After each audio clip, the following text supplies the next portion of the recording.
우리 가족이 성약교에 출석한 지 10년 8개월이 됐습니다. 그동안에 저는 예배에 참석을 한 절반밖에 못한 것 같습니다. 그동안에 제가 한 200여 교회 가서 설교를 해봤고, 한번 정리를 해봤어요. 내가 설교를 몇 번 했는가. 두 교회에 가서는 3개월 동안 오전 오후 설교를 했으니까 꽤 많죠. 그리고 재직 세미나를 들어 했는데, 그때 가도 또 한 2번 오전 오후에 하고 2박 3일 이래 하면은 4번을 하게 되죠. 그러니까 1000여 회, 1000번 이상 설교를 한 것 같더라고요. 그러나 제가 성약교회는 1년에 한 번씩 이렇게 말씀을 전하지만, 다른 어떤 교회보다 우리 가족이 출석하는 이 성약교회에서 여러분들을 제가 말씀으로 이렇게 만나는 것을 가장 기쁘게 여깁니다. 사람의 감정에는 호불호가 있습니다. 음식도 좋아하는 게 있고 싫어하는 게 있죠. 취미도 좋아하는 게 있고 싫어하는 게 있습니다. 사람도 만나기 좋아하는 사람이 있고 만나기 싫어하는 사람이 있습니다. 그건 우리의 본연의 감정입니다. 그런데 성경을 보면 하나님도 좋아하시는 게 있고 싫어하시는 게 있어요. 하나님이 좋아하시는 것도 굉장히 많고 하나님이 싫어하시는 것도 성경에 굉장히 많아요. 그런데 하나님은 싫어하시는 것을 먼저 강조하십니다. 이스라엘 백성에게 하나님이 모세를 통하여 10계명을 주셨는데, 그 10계명에 보면 하나님이 싫어하시는 것, 정말 싫어하시는 것, 아주 싫어하시는 것, 그걸 먼저 말씀해요. 너는 내 앞에 다른 신을 두지 말라. 우상을 만들지 말고 섬기지 말라. 여호와의 이름을 망령되이 일컫지 말라. 하나님이 굉장히 싫어하시는 것을 하지 말라고 했어요. 인간관계에 있어서도 살인하지 말라, 간음하지 말라, 도적질하지 말라, 거짓 증거하지 말라, 탐내지 말라. 말라. 내가 너무나 싫어하는 거다. 그렇게 하나님이 싫어하는 것을 강조하셨어요. 그런데 이렇게 많은 항목을 다 기억할 수 없잖아요. 그래서 오늘 저는 여러분들이 기억하기 좋도록 설교적으로 코드를 정했어요. 하나님은 3가지를 굉장히 싫어하십니다. 그게 뭐냐? 원불교. 우리 하나님은 원불교를 굉장히 싫어하셔요. 원불교 종교를 싫어하신 게 아니라 영적으로, 오늘 우리는 영적으로 원불교를 싫어해야 됩니다. 원불교를 우리는 비워야 돼요. 원불교가 뭐냐? 원망, 불평, 교만. 동의하시면 아멘 하십시오. 여러분, 성경에 보면 하나님이 싫어하시는 수백 가지 죄들이 이 3가지에 전부 다 연결이 되어 있어요. 이 3가지만 우리가 삼가하면 성경에 하나님 싫어하시는 모든 것을 다 극복할 수 있습니다. 그런데 오늘 본문에 나오는 이 사울 왕이 원불교를 대표적으로 좋아한 사람이에요. 하나님이 그렇게 싫어하는 이 원불교를 사울 왕이 하나님의 은혜를 입고 왕이 되었는데도 그 왕의 자리에서 평생 동안 하나님 싫어하시는 원불교만 좋아했던 실패한 왕이요, 실패한 인생입니다.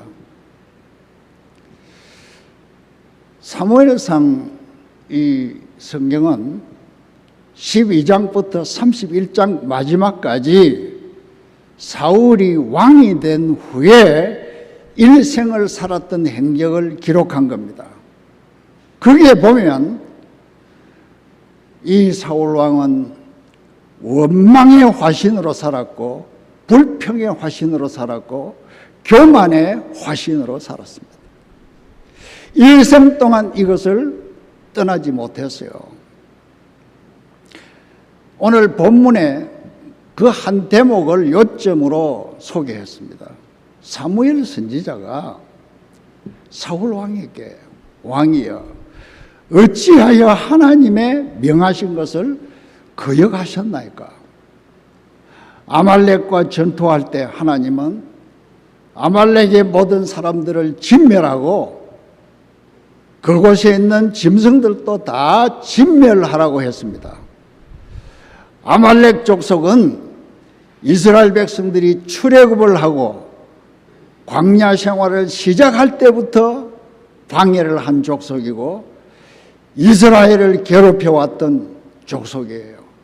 그 하나님은 심판하시기 위해서 아말렉을 진멸하라고 하셨는데 사울 왕이 그 왕은 포로로 잡아오고 양과 소와 거기에 있는 전리품 가운데 좋은 것은 가져오고 안 좋은 것만 진멸을 했습니다. 그래서 사무엘이 왕이여, 어찌 하나님이 명하신 것을 거역하였나이까? 그때 이 사울왕은 변명을 합니다. 내가 이 짐승을 끌고 와서 이 좋은 것을 제물로 바쳐서 하나님께 제사하려고 내가 가지고 왔습니다 하고 좋은 명분을 내세웠지만 사무엘은 단호하게 책망을 합니다. 왕이여, 여호와께서 그 제물을 좋아하시겠나이까? 순종이 제사보다 낫습니다. 듣는 것이 수양의 기름보다 낫습니다.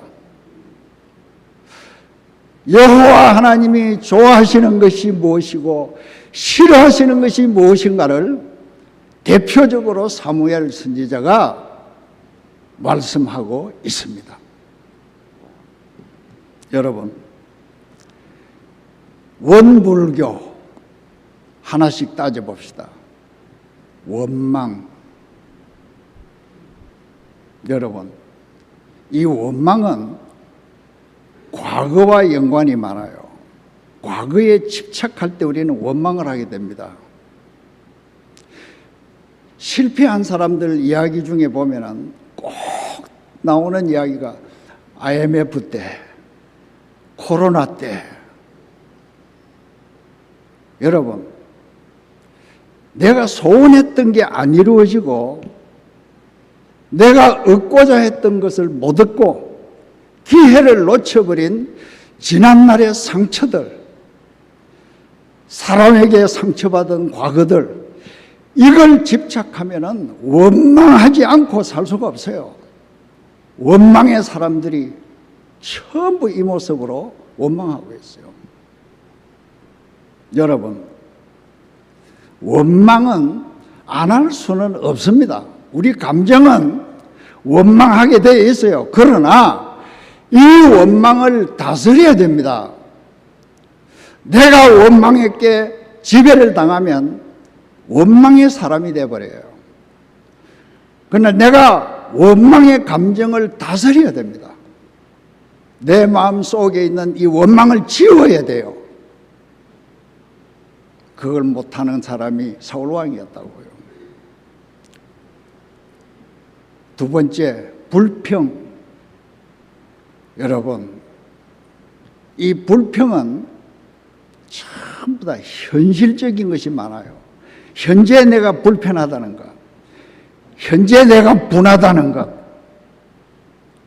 지금 미운 사람이 눈에 자꾸 보이고 마음에 안 드는 일들이 자꾸 보이고 현실적인 일에 항상 불만을 가지고 시기하고 질투하는 이 감정이 불평으로 나타나는 거예요.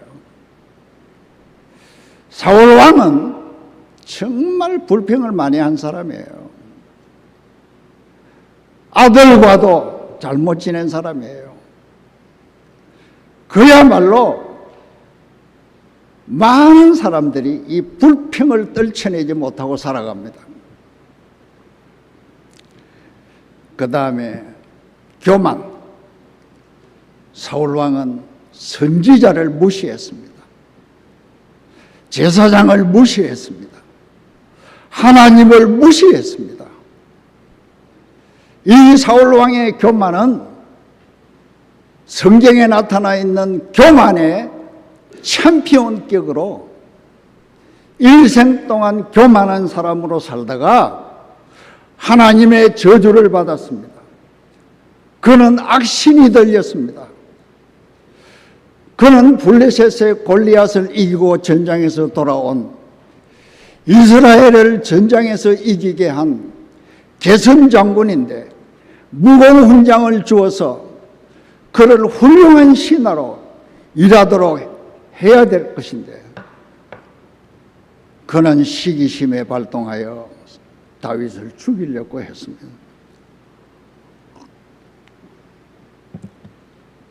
다윗을 죽이려고 군력을 동원했습니다. 온 군사를 동원했습니다. 여기에 사울왕 인생의 최대의 실수가 일어난 겁니다. 여러분, 애굽의 바로왕은 훌륭한 신하, 믿음의 사람 요셉을 알아보고 예우를 했습니다. 요셉이 이스라엘을 위하여 소신껏 일하도록 예우를 했습니다. 그러자 바로왕은 성공하는 왕이 됐습니다. 사울도 다윗을 그렇게 충성된 신하로 예우하고 일생 동안 자기가 재임하는 동안에 충성하도록 했더라면 사울왕은 성공한 왕이 되었을 것입니다. 그러나 그의 교만, 그의 불평과 원망의 화신이 된 사울왕은 하나님께 버림을 받았습니다. 그뿐인가요? 31장의 사울왕의 최후를 묘사한 장면을 보시면 그는 자결을 했습니다. 아들 셋과 함께 자결을 했습니다. 자기를 따르던 참모들과 함께 처참하게 종말을 맞이했습니다. 블레셋 사람들이 사울의 시신을 보고 목을 베고 뼈를 갈고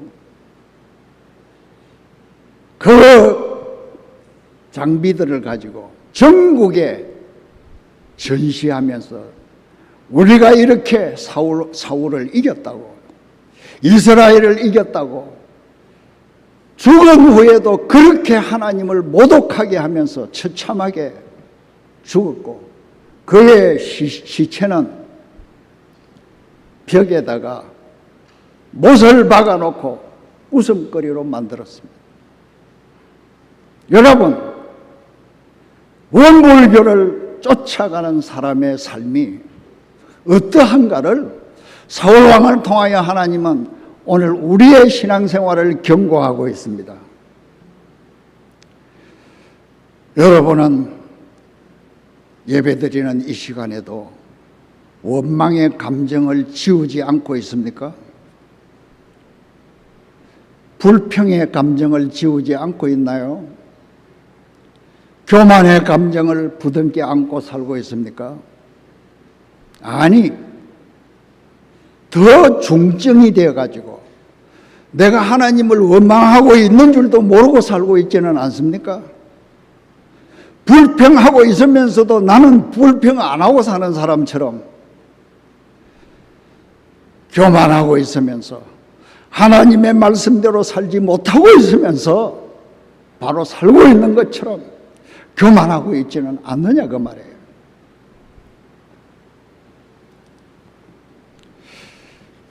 그러면 어떻게 해야 할까요? 이제 더 중요한 말씀입니다. 하나님이 좋아하시는 것을 우리가 해야 됩니다. 하나님이 좋아하시는 것도 세 가지예요. 제가 여러분이 설교를 쉽게 잊지 말고 오랫동안 좀 기억하라고 이렇게 코드를 정해서 말씀하는 거예요. 우리 하나님은 사기꾼을 좋아하십니다. 진짜 사기꾼을 좋아하는 게 아니라 신령한 사기꾼, 거룩한 사기꾼을 좋아해요. 사랑, 기도,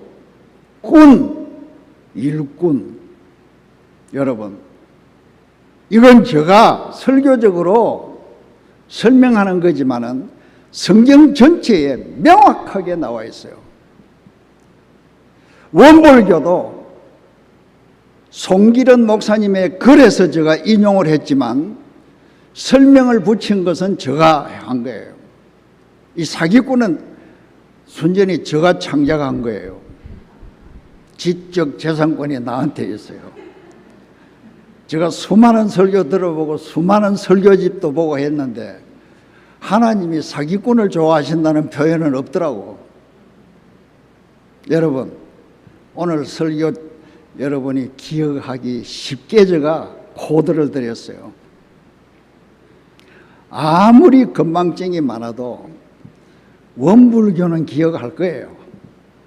사기꾼도 기억할 거예요. 하나님은 사랑을 참 좋아하십니다. 이스라엘 백성들에게 하나님이 십계명을 주시고 거기에 뒷받침하는 부수적인 계명을 주셨는데 그게 쉐마라고 하는 겁니다. 이스라엘의 쉐마. 이게 레위기와 신명기에 나타나 있는데 신명기 6장 4절, 레위기 2장 19절에 보면은 거기에 사랑을 말하는데 너희는 하나님을 이렇게 사랑하라. 마음을 다하고 성품을 다하고 뜻을 다하라. 그런데 예수님은 더 거기에서 강조를 더합니다. 예수님이 말씀하신 것은 누가복음 10장 27절에 보면은 너희는 마음을 다하고 목숨을 다하고 뜻을 다하고 힘을 다하여 하나님을 사랑하라 그랬어요. 여러분, 하나님이 제일 좋아하시는 게 뭡니까? 사랑을 실천하는 겁니다. 그리고 내 이웃을 내 몸과 같이 사랑하라. 이 두 가지는 분리되지 않습니다. 하나님을 사랑하는 것과 이웃을 사랑하는 것은 하나입니다. 우리는 하나님을 직접 사랑할 수 없습니다. 이웃을 사랑할 때 이웃이 내 사랑을 받고 감동하고 기뻐하고 당신이 믿는 하나님이 참 좋으신 하나님입니다 라고 하나님께 영광을 돌릴 때 그게 하나님을 사랑하는 것이 되는 겁니다. 마태복음에 보면은 하나님께서 뭐라고 말씀했느냐 하면은 너희 빛을 산상보훈에 보면은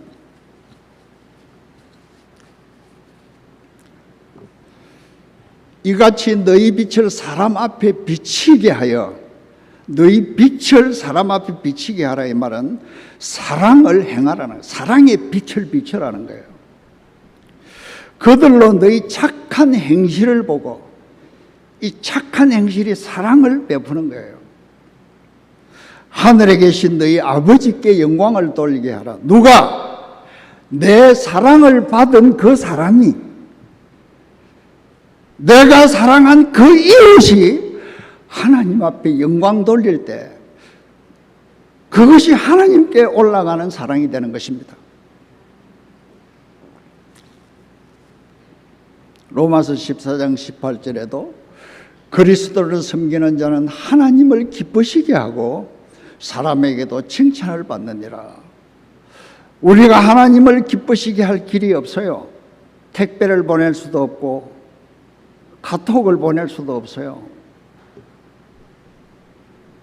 하나님을 기쁘시게 하는 길은 이웃을 사랑할 때 하나님이 기뻐하는 거예요. 사람들에게 칭찬을 내가 받으며 살 때 하나님이 기뻐하시는 거예요. 그러니까 사랑은 하나님 사랑과 이웃 사랑이 하나입니다. 이웃을 사랑할 때 성경은 법칙을 주셨어요. 그냥 사랑하라 하면 하나님 사랑은 개념이 없어요. 문자화됩니다. 그러나 성경에 하나님 사랑하는 법칙을 명확하게 주셨는데 세 가지로 주셨어요. 서로 사랑하라 그랬어요. 여러분, 사랑은 좋지만은 일방적인 사랑은 대단히 위험해요. 여러분, 부모도 자식들을 일방적으로만 사랑하면 피곤이 와요. 자식으로부터 받는 사랑도 있어야 됩니다. 여러분, 사랑은 서로 주고받아야 성숙해지고 지속이 돼요. 여러분, 식사도 서로 대접하면 자꾸 대접하게 돼요. 그런데 내가 한 번, 두 번 대접했는데도 상대가 응답이 없으면 그만 시들해지고 끊어져요. 저도 꽤 많이 식사를 주고받고 합니다만 나한테 대접받은 사람이 응답이 없더라고요. 그래서 살짝 미워지더라고요. 그러나 제가 그 미움을 떨쳐버리고 살기 때문에 편해요. 여러분, 사랑은 서로 해야 됩니다. 성경에 얼마나 많은 부분에 예수님과 사도 바울과 베드로가 서로 사랑하라.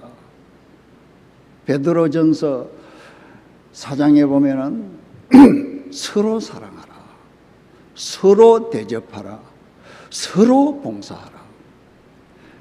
여러분, 오늘 우리 신앙생활에 서로가 살아 있어야 됩니다. 이 서로가 죽어버리면 사랑하는 일이 성립이 안 돼요. 그 다음 두 번째, 비우며 사랑하라. 여러분, 사랑은 내 것을 비워야 상대방에게 사랑이 전달돼요. 내 욕심을 채우려고 하면은 상대방에게 사랑이 전달 안 돼요. 고린도후서 6장 1절에 보면은 내가 너희에게 말하노니 하나님의 은혜를 헛되이 받지 말라. 참 이 구절이 의미 깊어요. 여러분,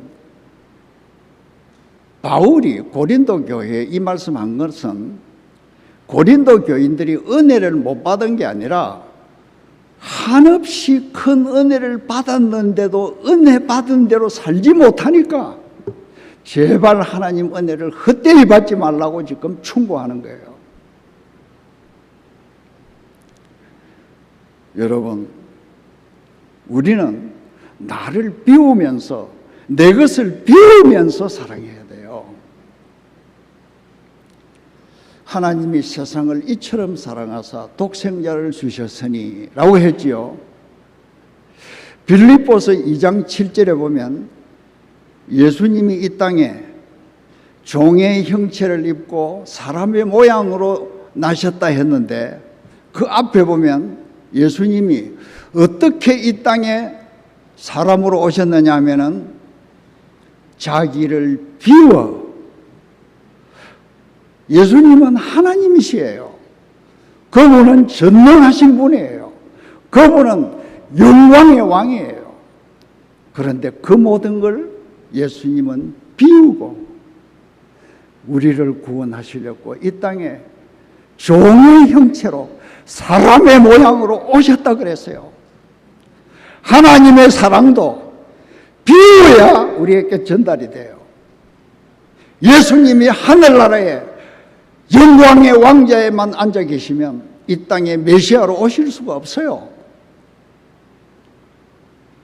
우리가 받은 사랑, 은혜, 축복, 이건 비워야 사랑의 실천이 되는 거예요.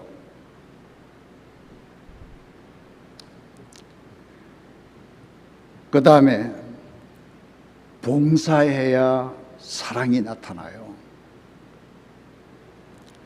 요한복음 13장 14절에 예수님께서 제자들의 발을 씻기신 후에 내가 선생이 되어 너희 발을 씻겼다. 그러므로 너희도 서로 봉사하라. 너희도 서로 발을 씻겨라. 그리고 예수님께서 하늘나라 십자가를 지시기를 앞두고 설교하시면서도 계속 강조하신 말씀이 서로 사랑하라. 내가 너희를 사랑한 것 같이 서로 사랑해라. 내가 너희 발을 씻겨준 것처럼 너희는 서로 봉사해라. 결국 사랑은 섬기는 데서 나타나는 겁니다. 여러분이 교회 봉사를 싫어하거나 무관심한 그것은 대단히 잘못된 신앙 자세예요. 여러분은 서로 사랑해야 됩니다. 서로 봉사해야 되고 나를 비워야 돼요. 그래야 하나님 사랑과 이웃 사랑이 실천되는 겁니다. 하나님이 이것을 얼마나 강조하시는지 몰라요. 그 다음 기도,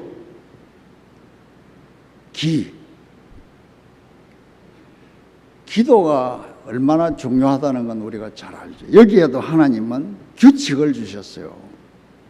무작정 기도하라가 아니라 이렇게 기도하라고 규칙을 주셨는데, 제가 기도에 관한 성경 말씀을 쭉 보니까 세 가지로 정리가 돼요. 첫째는 쉬지 말고 기도하라는 거예요.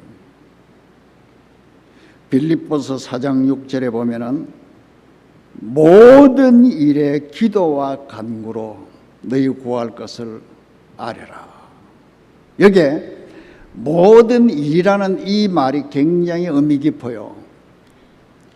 우리는 기도를 할 때 쉬지 말고 기도하라 이 말은 철야기도 하고 밥 먹고도 하고 금식기도 하고 작정기도 하고 하는 이런 기도 형식을 말하는 게 아닙니다. 우리의 기도는 일과 함께 가야 돼요. 모든 일에 기도해라.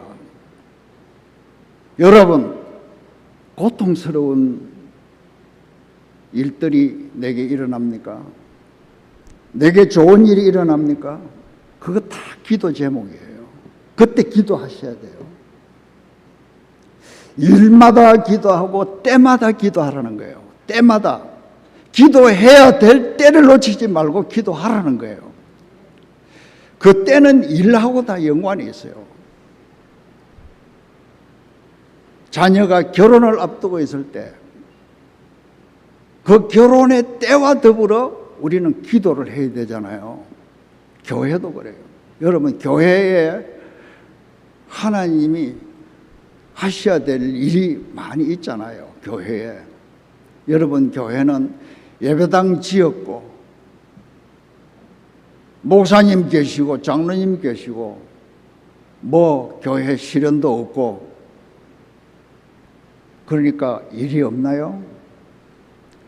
왜 일이 없어요? 교회에 일이 얼마나 많아요. 하나님이 기뻐하시는 일이 얼마나 많아요. 교회는 믿는 자가 많아지기를 하나님이 기뻐하신다고. 여러분이 교회 부흥을 위해서 기도하셔야 돼요. 소원만 하시면 안 돼요.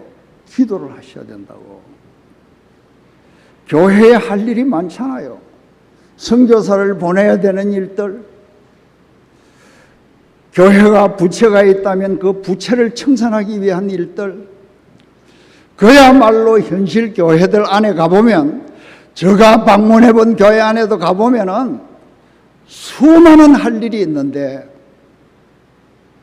거기에 무관심하고 있는 교회들이 눈에 보여요. 일마다 기도해야 기도입니다. 일 없이, 일하지 않고 기도하는 그건 기도의 열매가 나타나지 않는 거예요. 그 다음에 염려하지 말고 기도하라는 거예요. 이것도 성경에 많이 강조합니다. 씨를 뿌릴 때 가시덤불에 떨어진 씨는 싹이 나서 자라질 못한다 그랬죠. 오늘 우리 기도가 그래요. 염려를 품고 기도하면 우리 기도의 능력이 생겨나질 않아요. 원불교의 감정을 비우고 기도해야 됩니다. 원불교의 감정을 내가 안고 아무리 작정 기도를 하고 금식 기도를 해도 그건 하나님이 들으시는 기도가 아니에요. 거기에는 성령의 역사가 일어날 수 없는 거예요. 성령의 기름 부음이 되는 기도가 되려면 우리 안에 염려를 지워야 돼요. 이 염려도 모든 걱정, 근심, 불평, 불만과 다 연관이 되어 있다고. 열등감, 자괴감, 자기를 자학하는 것, 이거 전부 다 여기 속하는 거예요. 수많은 시민들이 얼마나 그걸 안고 있어요. 그 다음에 믿음으로 기도하라는 겁니다. 믿음의 기도는 주께서 응답하신다고 약속하셨습니다. 그리고 예수님께서 제자들에게 거듭 단식한 말씀이 있어요. 제자들 보고 믿음이 적은 자들아 왜 의심하느냐? 믿음이 적은 자들아 왜 두려워하느냐? 믿음이 적은 자들아 왜 서로 다투느냐? 여러분, 믿음으로 기도해야 됩니다. 이 말이 무슨 뜻일까요? 기도할 때 기도의 목적도, 내가 왜 기도하는가 하는 기도의 목적도 오직 하나님이 되셔야 돼요. 내가 지금 기도하는데 하나님을 붙잡고 기도해야 되는데 내 고통을 붙잡고 기도할 때가 있다고. 내 문제를 붙잡고 기도할 때가 있는데 아닙니다. 하나님을 먼저 붙잡고 그리고 내 문제를 붙잡고 이 문제를 하나님 앞에 내놓아야 돼요. 하나님 없이 내 문제만 붙잡고 밤새도록 실험해도 안 된다고요. 야복강의 야곱이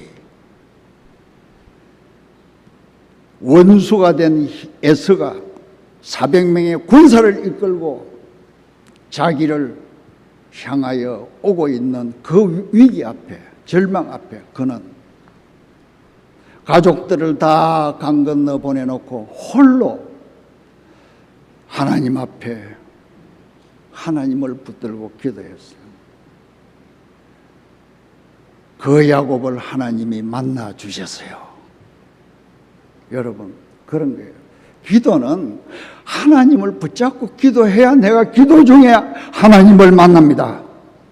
성령의 기름 부으심이 일어나요. 그런데 우리가 그렇게 기도했는데도 왜 그렇게 피곤하고 신앙생활이 몸이 건조하고 교회 봉사에 활력이 없고 왜 그렇습니까? 우리 기도에 믿음이 결여하고 있다는 거예요.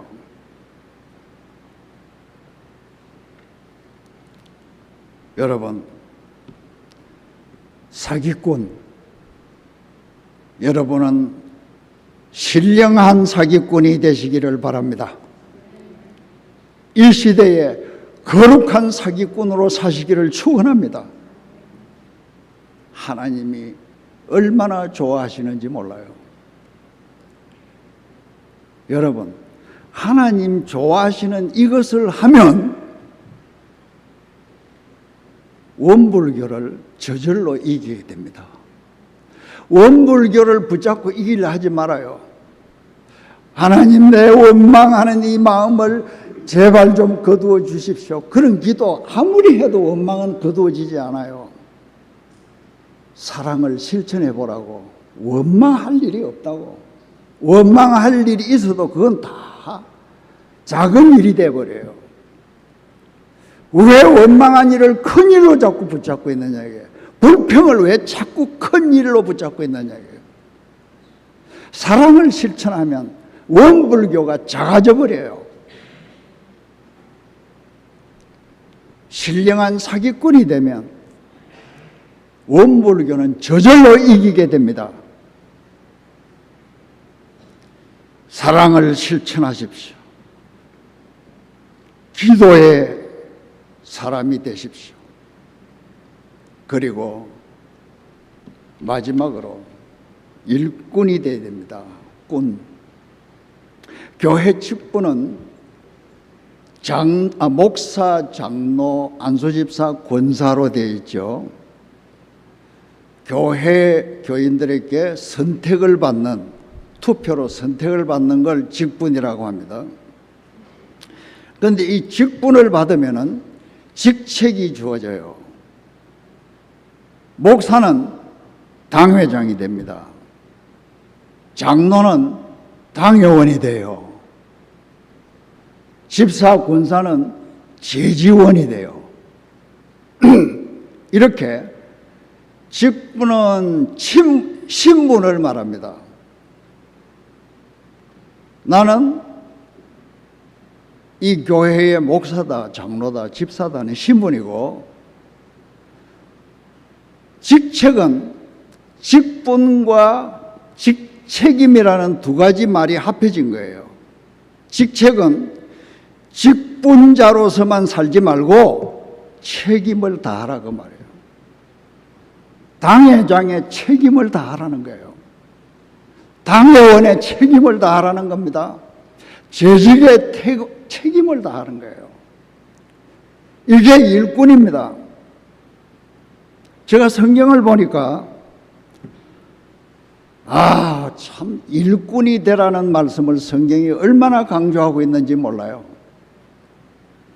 디모데후서 2장 15절, 너는 진리의 말씀을 옳게 분별하며 부끄러울 것이 없는 일꾼으로 인정된 자로 하나님 앞에 네 자신을 드리기를 힘써라. 부끄러울 것이 없는 일꾼으로 인정이 되라는 거예요. 도덕적으로, 신앙적으로 모든 면에 부끄러울 것이 없는 일꾼이 되라는 거예요. 여러분, 교회 와서는 직분을 의식하지 말아요. 내가 오늘 이 교회의 일꾼으로 섬기고 있는가? 내가 하나님이 기뻐하시는 무슨 일을 내가 하고 있는가? 내가 하나님을 위해서 무엇을 희생하고 있는가? 마태복음 25장 21절, 제가 목회의 신조로 삼고 있는 구절입니다. 착하고 충성된 종아, 네가 적은 일에 충성했다. 여기 착하다는 것은 인격을 말해요. 여러분, 우리는 직분자가 되기 전에 사람이 돼야 돼요. 인격자가 돼야 돼요. 착해야 돼요. 우리 주님은 내 인격을 먼저 보십니다. 예배 드리러 올 때 예배 드리는 우리 태도를 하나님이 보시는 게 아니고 하나님 앞에 드리는 이 예물을 보시는 게 아니라 나라는 인격을 하나님이 먼저 보시는 거예요. 내가 하나님 앞에 제물로 드려져야 아벨과 그 제물을 받으신 하나님은 나를 먼저 받으시고 내 행위를 받으시는 것입니다.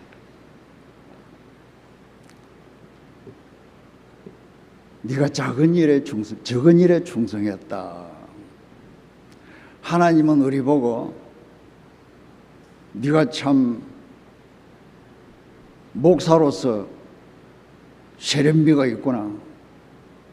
너 장로로서 참 부끄럽지 않게 살고 있구나. 그래 하나님이 칭찬하는 게 아니에요. 너 참 충성되구나. 너 착하고 충성되구나. 정말 이 말씀보다도 성경 안에 일꾼이라는 이 개념이 구약과 신약에 수도 없이 강조되고 있어요. 이스라엘 왕들 가운데 초기에는 히스기야나 우시야나 아사나 이런 왕들이 참 훌륭한 왕들이었어요. 믿음의 왕들이었어요. 그런데 후반에 갈수록 이 사람들이 교만해지고 원망과 불평에 휩싸여지고 그들이 그 왕의 왕직을 가지고 하나님이 기뻐하는 일을 하지 않고 하나님 앞에 저주를 받아 나환자가 되는 사람도 있고 비참하게 종말을 맞는 이스라엘의 왕들이 수도 없이 많았어요. 우리는 주님 앞에 서는 그날에 목사로 장로로 직분자로 서지 말고 착하고 충성된 종으로 서시기를 바랍니다.